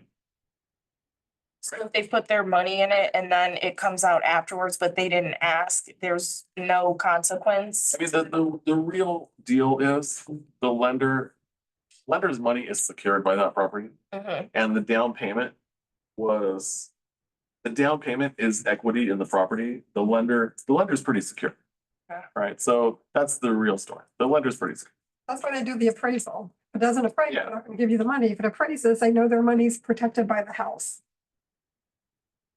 What is the best pathway for communicating, sending the document to the responsible party? Email, phone, text, or DocuSign? So, always ask your client, what is the best communication method for you? Some people love email, some people hate email. Some people love texting, some people hate texting, right? So always find out what's the best way. You might have clients that they will not do DocuSign. You're gonna have to meet them every single time you need something signed. So there's something to talk about. What is the plan for follow-up after a document has been sent to the responsible party? So remember, I always say text, call, confirm, I just sent you something, can you please confirm you received it? Are there templates for this that I can use with the agency effort to streamline communication? I will say the best thing you can do is use your transaction coordinator. Right? Your transaction coordinator will handle everything. They will. They'll get they'll make sure everything is initialed and signed and we have checklists, of course, you can do it yourself. And you I can- should at least a couple of times. Absolutely know how to do it 100%. I'm here to help you go through checklists. And we do that here in class. Yeah. Sort of like a chief financial officer. Chief Financial Officer. Oh, yes. Buyer timeline, I think we went through this already. Good. Okay, who is involved in the transaction? A seller transaction involves more than just you and the seller. There are many people you are responsible for bringing into the transaction. It is your responsibility to set high standards and keep them in the conversation loop. Okay. Brainstorm and write down all the people that might be involved in a seller transaction. Who's working with me directly to help my seller sell the home? So who would be involved in the seller transaction? It's going to be your photographer. Right? Hopefully you have a photographer. Don't take your own photos. It pays for you to hire a photographer because when someone Googles your name or you go on your next listing appointment, you can show them all your professional pictures previously, right? And you know, if someone's Googling your name, you want to be seen with really nice pictures of property. Title you're already talking to, hopefully. Escrow you have a good relationship with. All right, what is the first thing my seller needs? Probably to declutter and get the house clean. I will say clean sells. What do sellers need to know and do? They need to not be present when I'm showing the property. I do not want the seller home. I want them to get rid of all personal identifying things in the property. I don't want family photos all over the property. I don't want buyers coming in and picturing you at the property. I want them to picture themselves at the property, not imagining your family all over this property. I want them to think of themselves there. So get rid of all the family stuff. I want everything neutral, right? I don't want religious items everywhere. I want it neutral, open to everybody. What does the rest of the team need to know, take action on when? More clients are hiring you for your level of professionalism.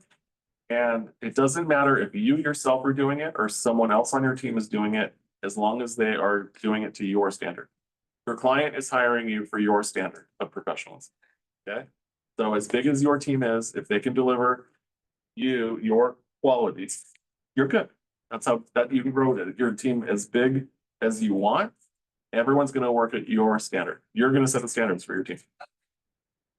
What am I doing at each point to bulletproof the transaction and set myself and my sellers up for a successful close? Okay, so if you represent the seller, you're making sure that the buyer that you guys are going to be accepting looks good to you. You can call the lender in advance and say, hey, we received an offer from your client.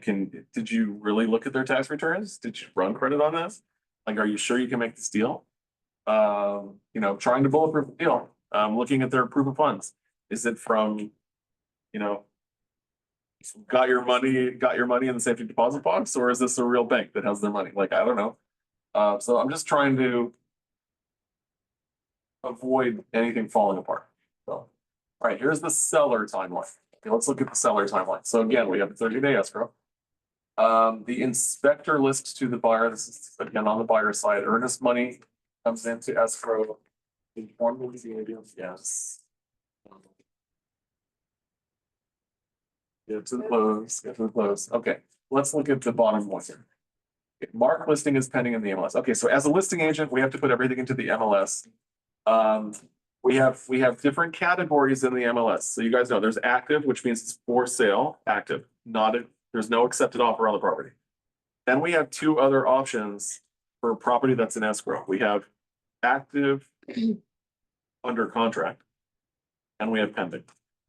So as a listing agent, when I accept an offer as a listing agent and there are contingencies, the buyer can still back out.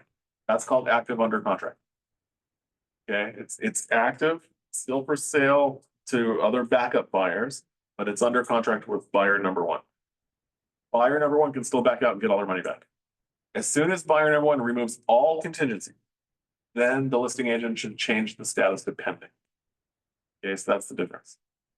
All right, inform seller of inspection schedule. Yes, so if I'm the listing agent and the buyer's agent is now telling me, can we do inspections Thursday? I, as the listing agent, am now calling my seller and saying, can we do inspections Thursday? And then I'm getting back to the buyer's agent. Yes, Thursday works. Send inspection response to the sellers. So the buyers have given, you guys are the buyer's agents, have now given me your request for repair. And now I'm giving it to my seller. And the seller is now going to respond to you. So I'm giving that back to you. Okay. Making sure that the appraisal is scheduled. All right. Send seller low appraisal response. No, we don't get low appraisal response. Review closing statements. All right. So I would say it's important for the listing agent and the buyer agent, yes, to before closing, ask escrow for estimated closing statements. Get one for the buyer, get one for the seller. This is what you're gonna, yeah. Your client's gonna be looking at the commission, right? Your listing seller is looking at because it's the biggest number on their estimated statement. So it is what it is. You got paid for a job well done. Well done. Okay. Common interaction points, communication deadlines. Communication of contract. So this is written for people that have no communication skills, right? This is the one you guys have to communicate. Okay. You need to communicate deadlines. You need to communicate the contract to other parties. Communication is a list of recommended contractors, movers, cleaners, etc. Send the contract to the title company. That's going to be handled by escrow. Scheduling and communication with inspectors and buyer's agent. Yes, you guys need to help facilitate that. Sending amendments or inspection reports to the other side, title and lending. Okay. So these are things that you have to do in the transaction. So communicate deadlines to everybody. Yes. Help give recommended inspectors to your buyer. Let them choose who they're using. Schedule that.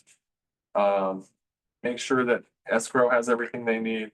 A lot of communication going on.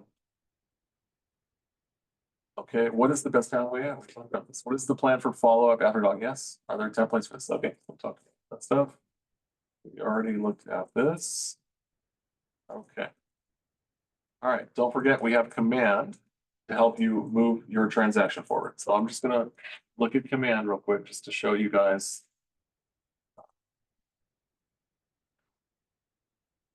Yeah. Okay, here's command. So when you log into command, there's something here called opportunities. And this is very useful for not losing track of your clients. So if you have a seller you're talking to, once you put your seller onto a campaign, they're going to go here as a cultivate. When you're talking to a buyer who has not yet signed a buyer rep agreement, they're going to go here on cultivate. A landlord or tenant will go here on cultivate. Next step, the whole idea of cultivating your potential sellers and potential buyers and potential landlords and tenants is to get to an appointment to sign a listing agreement or a buyer rep agreement. So That's the whole idea of communicating with anybody prior to working with them. So we're gonna keep communicating, cultivating until we get a listing appointment. And then hopefully we sign the listing and they become active. And then we bring them into contract and close. For a buyer, we're gonna keep communicating with them until we go on to the buyer's appointment and get them to sign a buyer rep agreement. Now they become an active buyer. And then we're gonna get them under contract and take them to closing. Same thing with the lease. Okay, so Just write down sample. a sample. Yeah. Sure. So here's my contact. Here's Peter Henry. Okay, Peter Henry Schroeder. So I'm now going to go to opportunities. And I'm gonna press here on cultivate. And I'm going to create an opportunity. So that's the first step, is create an opportunity. So I'm gonna create an opportunity. It's gonna be a buyer side opportunity. My client is Peter. There he is. And that's it. I'm gonna create. So what's the commission rate? Of course. Okay, so now he is my buyer opportunities. Now, if I go to opportunities and I have a buyer, here's number one. I have one buyer now. So there he is. So every day I'm coming here and I'm looking, okay. I have to cultivate him. So I'm gonna go in, right? That's how that works. So this is how we not lose track of people that we are talking to. So every day I'm gonna call Peter now until he signs, until I have an appointment with him and get him to sign a buyer agreement. Okay. It all starts with create opportunities.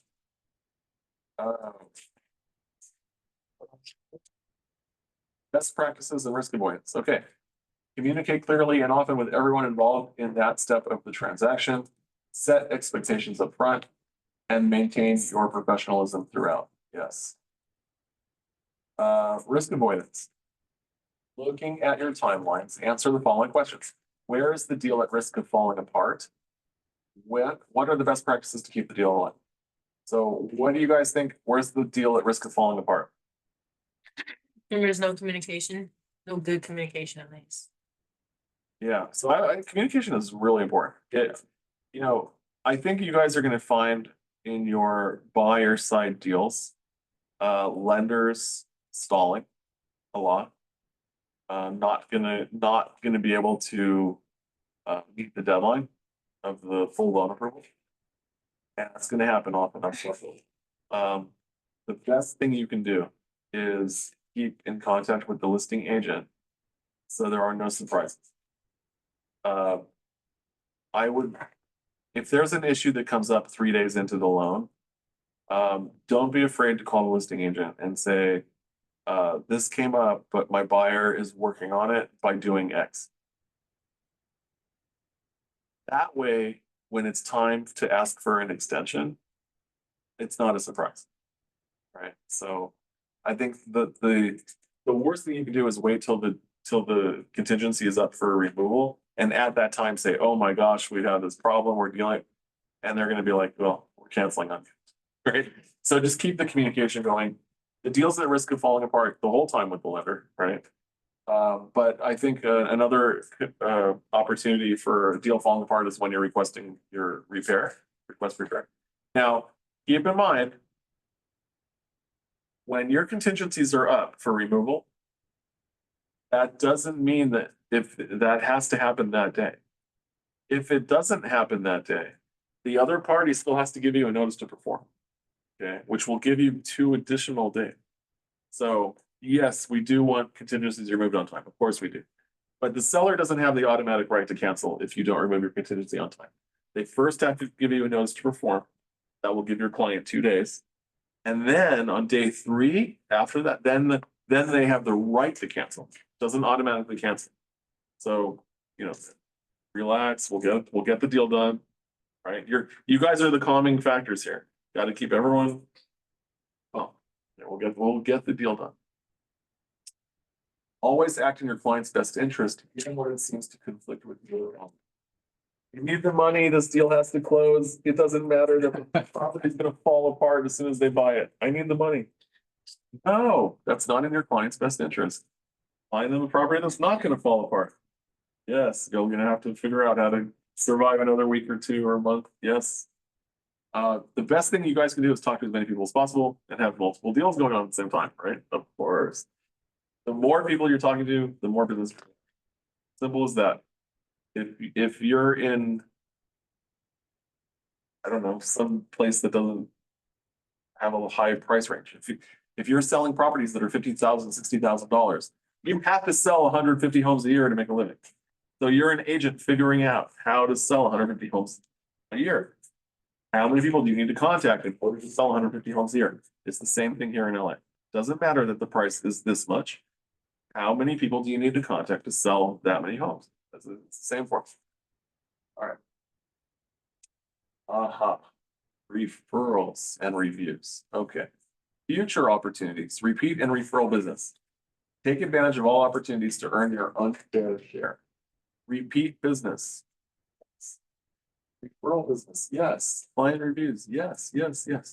So you will have repeat business from a buyer or seller that you had a good escrow officer on your deal. If you have a bad escrow officer, all your client will remember is how bad the deal was, right? Make sure you have a good escrow company doing your deal. Everything gets done on time, you'll have repeat business. Referral business. I have constantly sat up here and told you guys, we are the largest broker in the world. We have the most agents, 200,000 agents in our company. Yeah, I talk about it all the time that we have this referral area here and we have smart plans. You guys can put not just people as contacts, but agents as contacts, and you can tag them as referral agents and put them on smart plans. And you have 200,000 people in this company. You guys can easily get referrals of people moving to LA.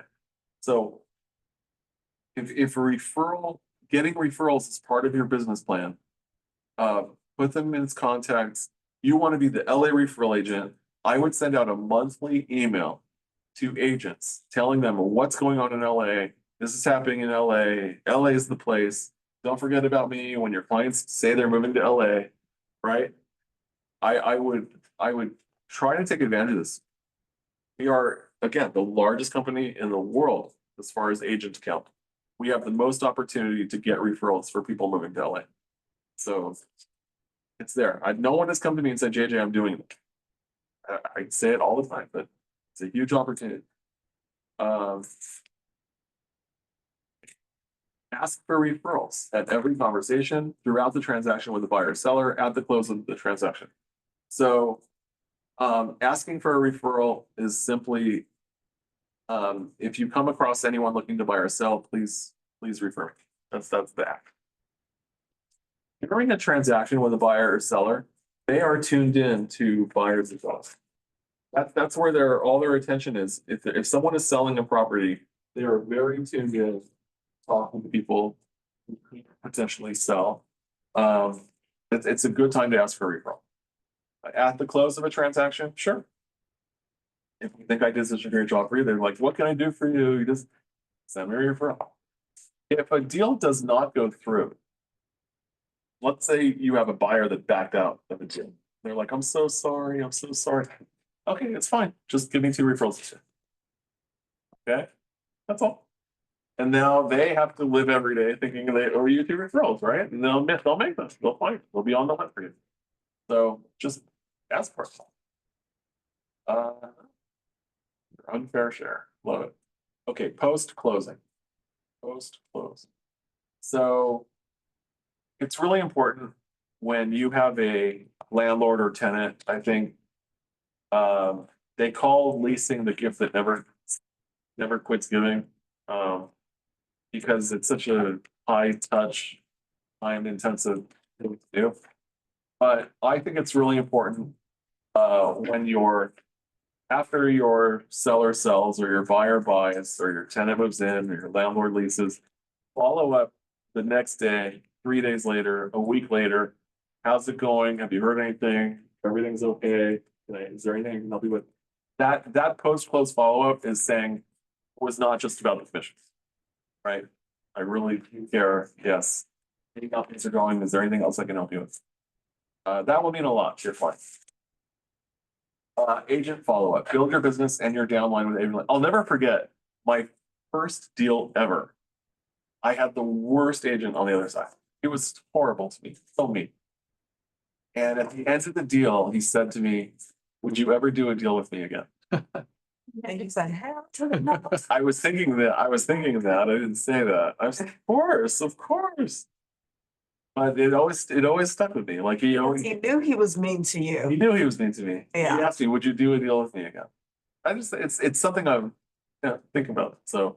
Not, but if the money, it's But like, why not? whenever I see agent follow-up, like following up with the other agent, it always reminds me of him calling me after my first deal, saying, would you work with me again? It's like he was hazing you. He was, yes, he definitely hates me, yeah. And are you? He's still around, he's still around. And now he's your best friend. Oh, no.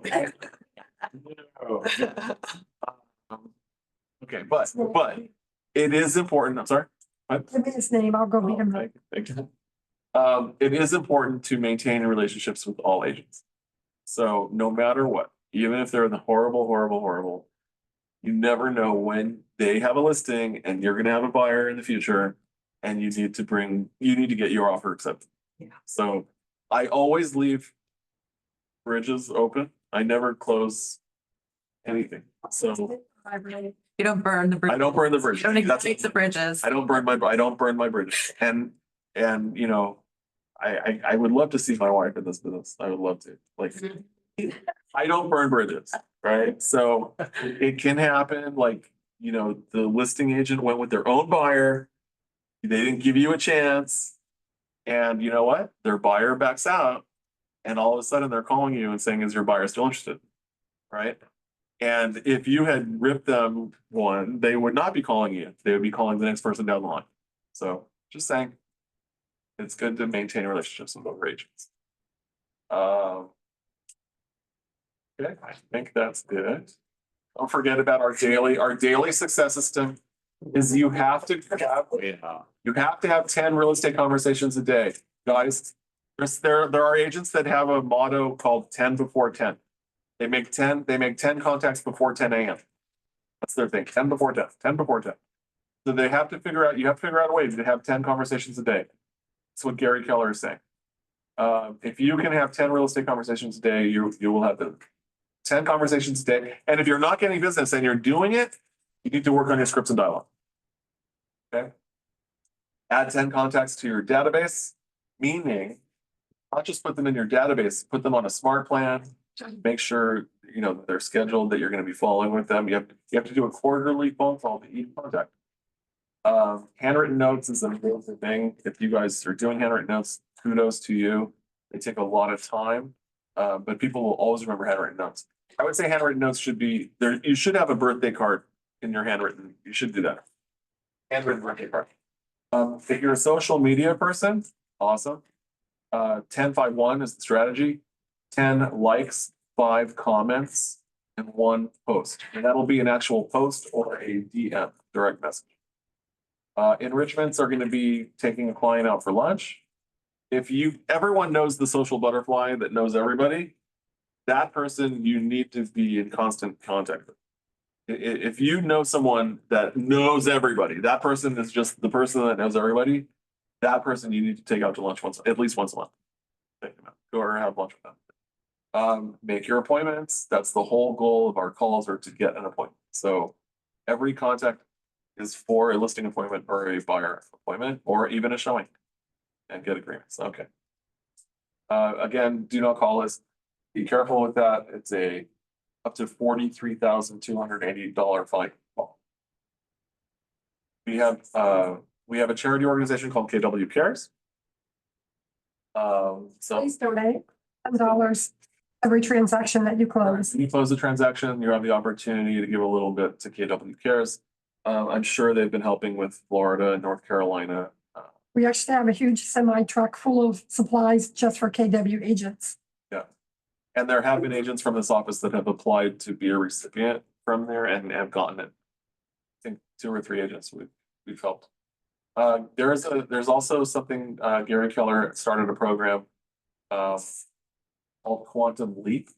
And that's for entrepreneurs people under 30 to get them, you know, and just get them on a plan. I engage every conversation in the spirit of contribution, and people are happy to be in a relationship with me. So I'm coming from a place of help. How can I help you? Do you have any goals in real estate before this year is over? Is there anything that you have any plan? Do you have any real estate plans for next year? I'd love to be a part of that. How can I help you? So, coming from contribution.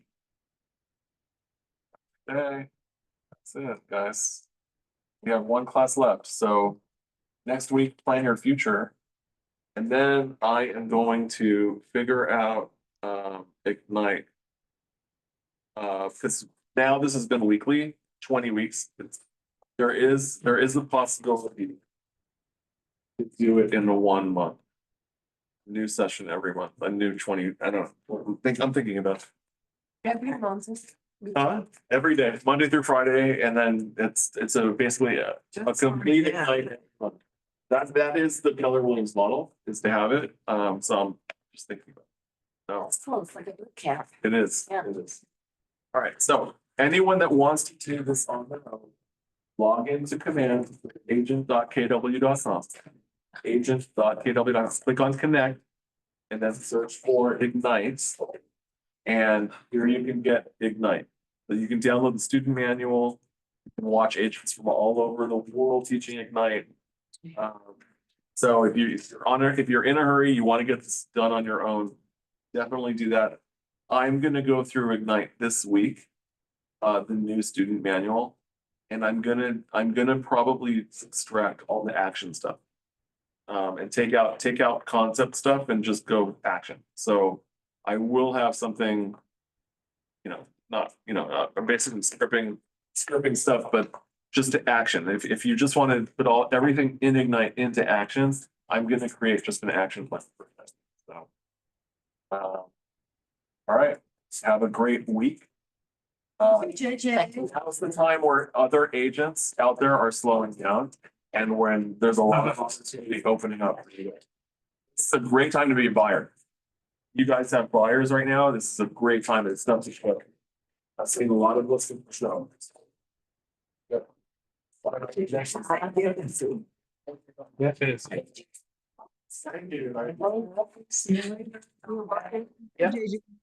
Yes. Thank you. Thank you, guys.